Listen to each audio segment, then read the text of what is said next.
قیامت کے دن تمہیں تمہارے نام اور تمہارے باپ کے نام سے بلایا جائے گا۔ اس حدیث مبارک میں اچھے نام رکھنے کی تاکید فرمائی گئی، لہٰذا نام وہی رکھا جائے جس کا معنی بسم اللہ الرحمن الرحیم۔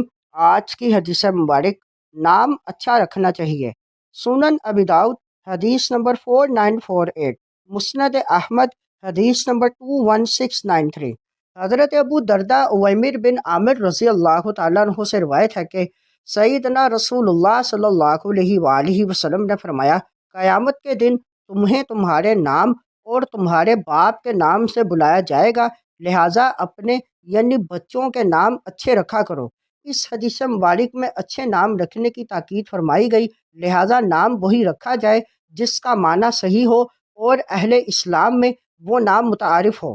محبوبان خدا یعنی انبیاء کرام علیہم السلام، صحابہ اور اہل بیت علیہم الرضوان اور بزرگان دین علیہم الرحمہ کے ناموں پر نام رکھنا مستحب ہے۔